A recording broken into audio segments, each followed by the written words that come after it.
Hello guys, how are you. तो हम question paper solve कर रहे थे हिंदी का। तो फिर चलिए आगे बढ़ते हैं और क्वेश्चन पेपर देखते हैं। पहला क्वेश्चन है, लेखक सेकंड क्लास डिब्बे में क्यों चढ़ गया। ये ऑप्शनल है। पहला है ए, डिब्बे को खाली समझकर, बी, डिब्बे में अपने दोस्तों को देखकर, सी, उसी डिब्बे में उसके बच्चे बैठे थे, डी, डब्बे को भरा समझकर। तो इसका आंसर हम देखते हैं। इसका आंसर है ए, डिब्बे को खाली समझकर। तो हम अभी देख रहे हैं क्वेश्चन आंसर। आपके ये जो सेकेंड टर्म का एग्ज़ाम है 18 तारीख को हिंदी का पेपर, इसमें आपके केवल 7 चैप्टर आ रहे हैं जिनका हम बारीकी से क्वेश्चन आंसर करेंगे। हर एक क्वेश्चन आपको आता रहना चाहिए। तो हम एक एक चैप्टर को उठाएंगे, उसके जितने क्वेश्चन बन पड़ते हैं सारे क्वेश्चन करेंगे। तो आपके में कौन कौन से चैप्टर आते हैं एक बार उसे देख लेते हैं। पहला है सूर्यकांत त्रिपाठी जी की रचना उत्साह अटने रही। दूसरा है ऋतुराज जी की कविता कन्यादान।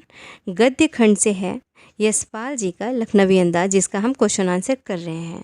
फिर नेक्स्ट है सर्वेश्वर दयाल सक्सेना जी की मानवीय करुणा की दिव्य चमक। और कृतिका भाग 2 से है शिव पूजन सहायिका माता कांचल। कमलेश्वर जी की रचना जार्ज पंचम की नाक। और मधु कांकरिया का साना साना हाथ जोड़ के। तो हम एक एक चैप्टर उठाएंगे, उसके सारे क्वेश्चन, उसके जो गद्यांश आते हैं और उसके ऑप्शनल, उसके लघु उत्तरी दीर्घ उत्तरी सारे करेंगे ताकि आपको कोई भी क्वेश्चन नया ना मालूम पड़े। तो नेक्स्ट हम क्वेश्चन पे आते हैं। डिब्बे में बैठे सज्जन की कौन सी विशेषता नहीं है। अपने को दूसरों से विशेष समझना, बी, खानदानी रईसी के गुमान में रहना, सी, नाजुक मिजाजी का दिखावा करना, डी, दूसरों से प्रेम पूर्वक व्यवहार करना। तो हम देखते हैं इसका आंसर क्या है। इसका आंसर है डी, नवाब साहब अभी भी नवाबी गुमान में जी रहे थे। वे स्वयं को विशिष्ट समझते थे, मतलब स्पेशल समझते थे, अतः आम आदमी से घुलना मिलना पसंद नहीं करते थे। क्वेश्चन नंबर 3 पे आते हैं। लेखक ने नवाब साहब को क्या उपमा दी। ए, नवाबी कौम के रईसजादे, बी, नवाबी नस्ल के सफ़ेद पोश सज्जन, सी, नवाबी जात के लखनवी सज्जन, डी, नवाबी नस्ल के गंवार सज्जन।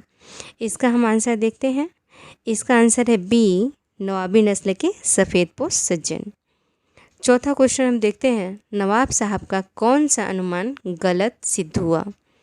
ऑप्शन है ए, दौड़कर गाड़ी पकड़ लेंगे, बी, खिड़की के पास बैठ सकेंगे, सी, बर्थ आरामदायक होगी, डी, डिब्बा निर्जन होगा। इसका हम आंसर देखते हैं। इसका आंसर है डी, डी क्या है, डिब्बा निर्जन होगा। होता क्या है, नवाब साहब का अनुमान था कि टिकट महंगा होने से डिब्बा में कोई नहीं होगा, लेकिन उनका अनुमान ये गलत सिद्ध हुआ क्योंकि वहाँ पे बैठे थे लखनवी नवाब। नेक्स्ट क्वेश्चन पे आते हैं। नवाब साहब के जबड़ों के स्फुरन से क्या पता चला।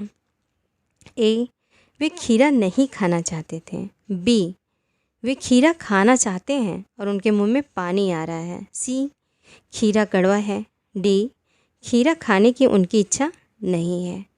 तो इसका आंसर हम देखते हैं। इसका आंसर है बी, वे खीरा खाना चाहते हैं और उनके मुंह में पानी आ रहा है। होता क्या है, पनियाते खीरों को देख नवाब साहब के मुंह में पानी आ रहा है। आप देखते हैं पानी आता है तो मुंह आपका कैसा बनता है। अगर कोई चीज़ गोलगप्पे देख लो, कुछ देख लो, मुंह में पानी आने लगता है। तो ऐसे ही नवाब साहब के साथ हो रहा था।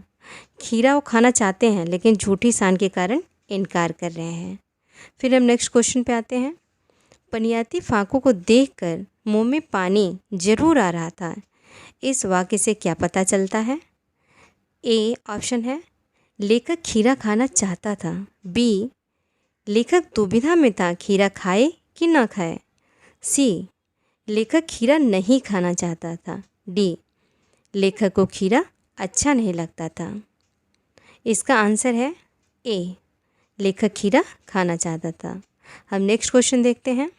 नवाब साहब ने खीरे के रसास्वादन का यह तरीका क्यों अपनाया। ऑप्शन देखते हैं। ए, उनके दांत में दर्द था, बी, उनके पेट में दर्द था, सी, खीरे में मिर्च लगी थी, डी, रईसी के कारण खीरा खा नहीं सकते थे तथा बिना स्वाद लिए रह नहीं सकते थे। तो इसका आंसर देखते हैं हम। इसका आंसर होगा डी। फिर हम नेक्स्ट क्वेश्चन पे आते हैं। नवाब साहब ने खिड़की से बाहर देखकर दीर्घ निश्वास क्यों लिया? ए, खिड़की के बाहर का प्राकृतिक सौंदर्य बहुत मनमोहक लगा। बी, वे अभी खिड़की के बाहर खीरा फेंकने वाले थे जिसका उन्हें अफसोस हो रहा था। सी, खिड़की के बाहर उड़ती धूल मिट्टी खीरे को खराब न कर दे। डी, उन्हें डर था कि लेखक उनकी खीरों की फाकों को उठाकर बाहर न फेंक दे। इसका उत्तर हम देखते हैं। इसका उत्तर है बी, वे अभी खिड़की के बाहर खीरा फेंकने वाले थे जिसका उन्हें अफसोस हो रहा था। होता क्या है, नवाब साहब खीरा खाना चाहते थे लेकिन नवाब होकर खीरे जैसी तुच्छ चीज़ को खाना सही नहीं था, अतः उन्हें खिड़की के बाहर फेंकना पड़ेगा। नेक्स्ट क्वेश्चन पे आते हैं। लेखक ने किसे एब्स्ट्रैक्ट तरीका कहा है? ए, खीरा खाकर पेट भरने को। बी, खीरा सूंघ कर पेट भरने को। सी, खीरे को काट कर उस पर नमक मिर्च बुरकने को। डी, खीरा धोकर तौलिए से पोंछने के तरीके को। इसका आंसर हम देखते हैं। इसका आंसर है बी, खीरा सूंघकर पेट भरने को। मतलब जिसे हम छू नहीं सकते, खा नहीं सकते, उस चीज़ को एब्स्ट्रैक्ट बोलते हैं। तो एब्स्ट्रैक्ट क्या हुआ? सूंघकर पेट भरना। ठीक है। एब्स्ट्रैक्ट का अर्थ होता है सूक्ष्म, जिसका भौतिक अस्तित्व ना हो। नवाब साहब द्वारा खीरों को सूंघकर पेट भरना और डकार लेना संभव नहीं था। नेक्स्ट क्वेश्चन पे आते हैं। लेखक खीरा क्यों नहीं खाना चाहता था? ए, नवाब साहब खीरा नहीं खिलाना चाहते थे। बी, नवाब साहब उसे खीरा खिलाने का ढोंग कर रहे थे। सी, लेखक इनकार कर चुके थे तथा उन्हें आत्मसम्मान बनाए रखना था। डी, लेखक को उसके दोस्तों ने मना कर दिया था। आंसर इसका देखते हैं। आंसर है इसका सी, कि लेखक इनकार कर चुके थे इसलिए वह नहीं खाना चाहते थे। लेखक खीरा खाना चाहता था लेकिन वह पहले मना कर चुका था, अतः यदि बाद में खाता तो आत्मसम्मान आहत हो सकता था। अब नेक्स्ट क्वेश्चन हम देखते हैं। गद्यांशों पर आधारित बहुविकल्पी प्रश्न। अब इसे हम देखते हैं। पहला गद्यांश है, उसे मैं पढ़ लेती हूँ। ये एक एक नंबर का क्वेश्चन रहेगा, इसमें से 5 क्वेश्चन आएंगे। तो ऐसे हम प्रैक्टिस करेंगे ताकि हर चीज़ आपको आसान हो जाए। तो हम गद्यांश पढ़ते हैं। मुफस्सिल की पैसेंजर ट्रेन चल पड़ने की उतावली में फुंकार रही थी। आराम से सेकंड क्लास में जाने के लिए दाम अधिक लगते हैं। दूर तो जाना नहीं था। भीड़ से बचकर एकांत में नई कहानी के संबंध में सोच सकने और खिड़की से प्राकृतिक दृश्य देख सकने के लिए टिकट सेकंड क्लास का ही ले लिया। गाड़ी छूट रही थी। सेकंड क्लास के एक छोटे डिब्बे को खाली समझकर जरा दौड़कर उसमें चढ़ गए। अनुमान के प्रतिकूल डिब्बा निर्जन नहीं था। एक बर्थ पर लखनऊ की नवाबी नस्ल के एक सफ़ेदपोश सज्जन बहुत सुविधा से पालथी मारे बैठे थे। सामने 2 ताजे चिकने खीरे तौलिए पर रखे थे।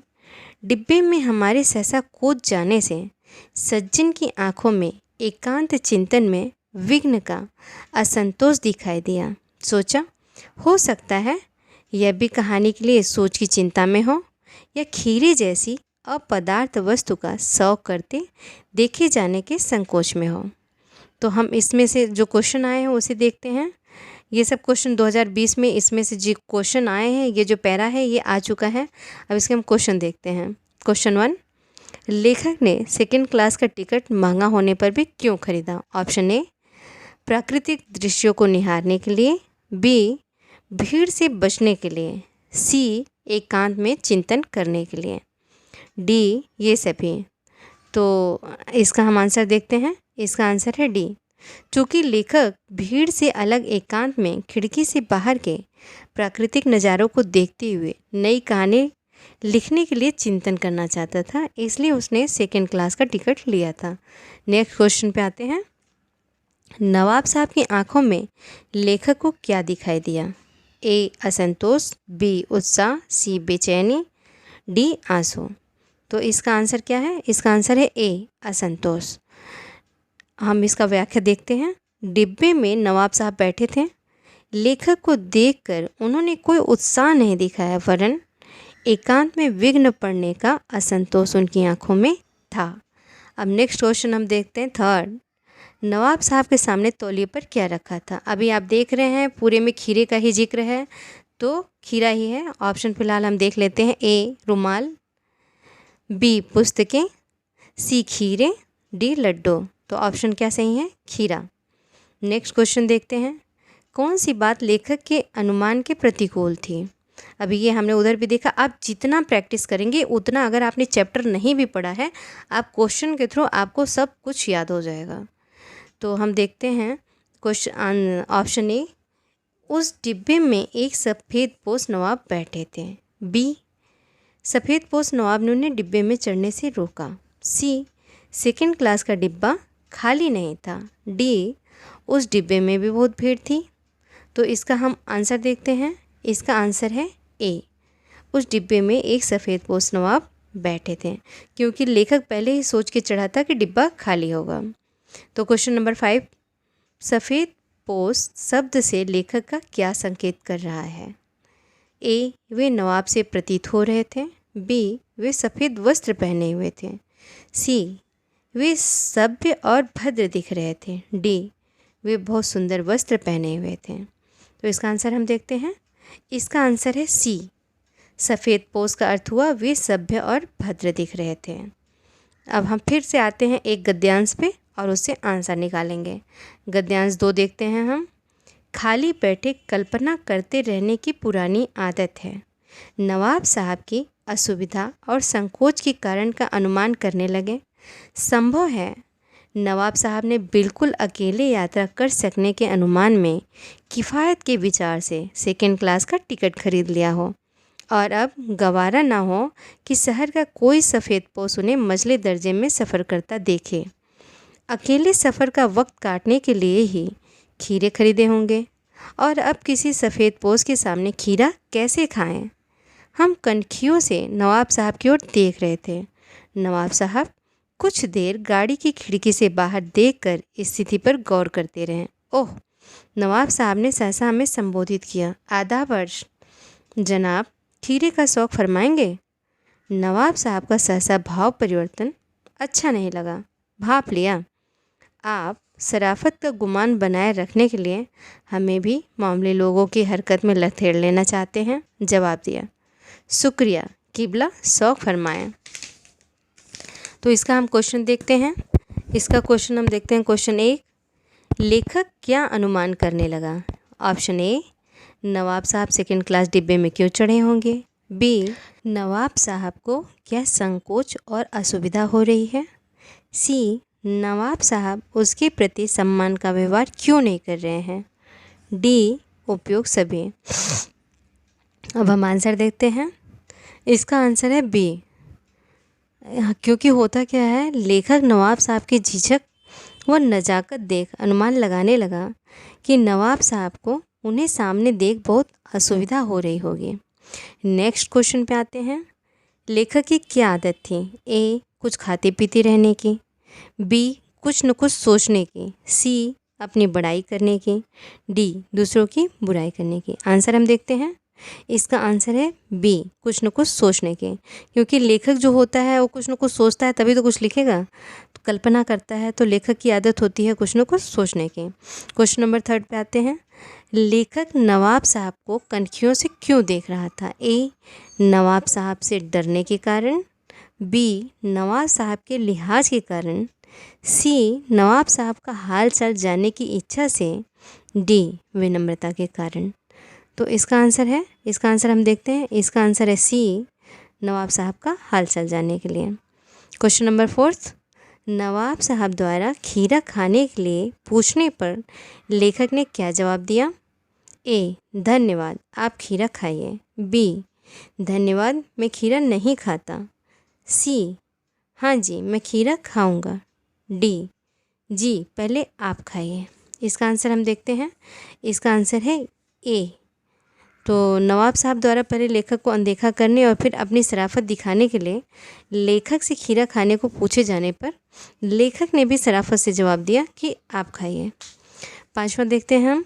लथेड़ लेना एक मुहावरा है जिसका अर्थ है ए, गंदा करना। बी, सहयोग करना।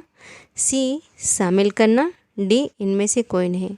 तो इसका आंसर हम देखते हैं। इसका आंसर है सी, शामिल करना। अब हम देखते हैं क्वेश्चन आंसर देखते हैं इसका, जो अब प्रत्येक क्वेश्चन का 2 नंबर होगा।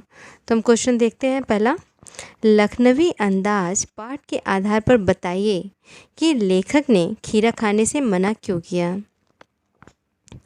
तो इसका हम उत्तर देखते हैं कि लेखक नवाब साहब के अकस्मात हुए भाव परिवर्तन को स्वीकार नहीं कर पा रहे थे। उन्हें लगा कि वे लेखक को मामूली आदमी समझ रहे हैं, इसलिए अपने स्वाभिमान की रक्षा करते हुए लेखक ने नवाब साहब के खीरा खाने के आग्रह को पहले अस्वीकार कर दिया था। इसलिए बाद में अनुकूल परिस्थितियां तथा खीरा खाने की इच्छा होते हुए भी लेखक ने आत्मसम्मान में नवाब साहब के आग्रह को ठुकरा दिया। अब हम नेक्स्ट क्वेश्चन देखते हैं। लखनवी अंदाज क्वेश्चन नंबर 2, लखनवी अंदाज रचना में नवाब साहब की सनक को आप कहाँ तक उचित ठहराएंगे। ये क्वेश्चन CBSE का है, 2020 में आ चुका है। ये फर्स्ट सेट जो आपके सेट 4 मिलते हैं उसमें फर्स्ट सेट में ये क्वेश्चन था। तो इसका उत्तर हम देखते हैं।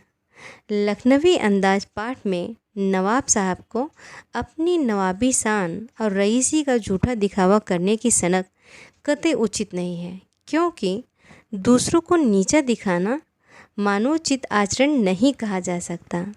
पहले नवाब साहब ने अकेले डिब्बा में खीरा खाने के लिए खरीदे थे, किंतु लेखक को सामने देखकर अपनी नवाबी शान का दिखावा करने की सनक में ही उन्होंने खीरे खाए बिना खिड़की से बाहर फेंक दिए। तो आप देख सकते हैं इसका उत्तर। जो क्वेश्चन आए हुए हैं उन पे आप ज़्यादा गौर करिए, और इसका मैंने सारांश भी बना रखा है, इसका वीडियो है, आपको अगर देखना हो तो डिस्क्रिप्शन में आपको लिंक मिल जाएगा। नेक्स्ट क्वेश्चन पे आते हैं हम। लखनवी अंदाज पाठ के आधार पर बताइए कि लेखक ने यात्रा करने के लिए सेकेंड क्लास का टिकट क्यों खरीदा। इसे आप शुरू से ही सुन रहे हैं, आपको ये क्वेश्चन तो एकदम याद ही हो जाना चाहिए। पहला इसका है, इसमें आपको 2 पॉइंट रखने हैं, इसमें 3-4 पॉइंट मैं आपको बता देती हूँ, इसमें से 2 पॉइंट आप रख दीजिएगा। अधिक दूरी की यात्रा नहीं होने के कारण, भीड़ से बचने के लिए, एकांत में नई कहानी के बारे में सोचने के लिए, खिड़की से प्राकृतिक दृश्यों का आनंद लेने के लिए। नेक्स्ट क्वेश्चन पे हम आते हैं। लखनवी अंदाज के पात्र नवाब साहब के व्यवहार पर अपने विचार लिखिए। तो इन्हें हम देख लेते हैं, इसका उत्तर हम देख लेते हैं, इनका व्यवहार कैसा था। तो इसे हम छोटे में थोड़ा देखते हैं, बहुत बड़ा लिखने का कोई मतलब नहीं होता, फिर भी देखते हैं कि उनका मेन क्या था। दिखावा करना, अहंकारी, सामंती समाज के प्रति नवाबी अकड़ से भरे हुए। इसे आप अपने शब्दों में लिख सकते हैं। जैसे आप लिख सकते हैं, लखनवी अंदाज के पात्र नवाब साहब ने सफ़र में समय बिताने के लिए खीरे खरीदे तथा खीरे काफ़ी देर तक तौलिए पर यूं ही रखे रहने दिया। फिर उनको सावधानी से छीलकर फाँकों को सजाया और उन फाँकों पर जीरा मिला नमक मिर्च बुरक दिया और फिर सूंघ कर उनको ट्रेन की खिड़की से बाहर फेंक दिया। हमारा विचार है कि उनका यह व्यवहार उनकी नज़ाकता और लखनवी संस्कृति के साथ ही उनकी जीवन शैली की कृत्रिमता और दिखावे को भी प्रदर्शित करती है। यह उनकी खानदानी रईसी दिखाने का भी तरीका था। अब हम नेक्स्ट क्वेश्चन पे आते हैं। खीरा काटने में नवाब साहब की विशेषज्ञता का चित्रण अपने शब्दों में कीजिए। तो हम इसका आंसर देखते हैं, ये 2019 में आया हुआ क्वेश्चन है। इसका आंसर देखते हैं। नवाब साहब ने खीरों को अच्छी तरह से धोया और पोंछकर तौलिए पर रखा, जेब से चाकू निकाला और उसे दोनों खीरों के सिरे काटकर झाग निकाले और बहुत सावधानी से छीलकर फाँकों को तौलिए पर तरीके से सजाया। फिर नवाब साहब ने खीरे की फाँकों पर जीरा मिला नमक बुरक दिया। नेक्स्ट क्वेश्चन देखते हैं। नवाब साहब ने खीरा खाने की पूरी तैयारी की और उसके बाद उसे बिना खाए फेंक दिया। इस नवाबी व्यवहार पर टिप्पणी कीजिए। तो हम देखते हैं, इसका आंसर देखते हैं। ये भी 2019 में आया हुआ क्वेश्चन है। इसका है, नवाब साहब ने खीरा खाने की पूरी तैयारी की और उसके बाद उसे बिना खाए फेंक दिया। इस घटना के माध्यम से पतनशील सामंती वर्ग मतलब नवाबी परंपरा की बनावटी जीवन शैली पर व्यंग किया गया है। नवाब साहब के मन में अहंकार की भावना थी। उनकी प्रतिक्रिया दिखावे और आडंबर से परिपूर्ण थी। इस घटना के माध्यम से नवाब साहब स्वयं को खानदानी तहजीब, नफासत और नजाकत आदि आडंबरपूर्ण सामंती वर्ग के प्रतिनिधि के रूप में प्रस्तुत करते हैं। अब हम नेक्स्ट क्वेश्चन देखते हैं। लेखक नवाब साहब के जबड़ों के स्फुरन को देखकर क्या अनुभव कर रहे थे। अपने सामने खीरों को देखकर मुंह में पानी आने पर भी उन्होंने खीरे खाने के लिए नवाब साहब के अनुरोध को स्वीकृत क्यों नहीं किया? ये 2016 में आया हुआ क्वेश्चन है। अब इसका आंसर हम देखते हैं। लेखक नवाब साहब के जबड़ों के स्फुरन से यह जान गया कि नवाब साहब खीरा खाने को ललायत हो रहे हैं। लेखक नवाब साहब की असलियत भांप चुका था, लेकिन खीरा खाने को पहले मना कर चुका था, इसलिए मुंह में पानी आने पर भी आत्मसम्मान की खातिर खीरा नहीं खाया। फिर हम नेक्स्ट क्वेश्चन देखते हैं। लखनवी अंदाज कहानी की शीर्षक की सार्थकता पर संक्षेप में प्रकाश डालिए। तो इसका हम उत्तर देखते हैं। लखनवी अंदाज कहानी का शीर्षक पूर्णतः सार्थक है, क्योंकि पूरा कथानक लखनऊ के रईस नवाब के ख़ानदानी नवाबी के अंदाज को प्रदर्शन को व्यक्त करता है। आज भी वे लोग नवाबी छीन जाने के बावजूद झूठी शान व तौर तरीक़ों का ही दिखावा करते हैं। अब मैं नेक्स्ट क्वेश्चन पे आती हूँ। अच्छा, आप देखिए कि जो मैं क्वेश्चन करा रही हूँ प्लीज़ उसे आप लिखिए। लिखेंगे तो आपको एक आइडिया हो जाए कि हाँ ऐसे क्वेश्चन आंसर लिखना है।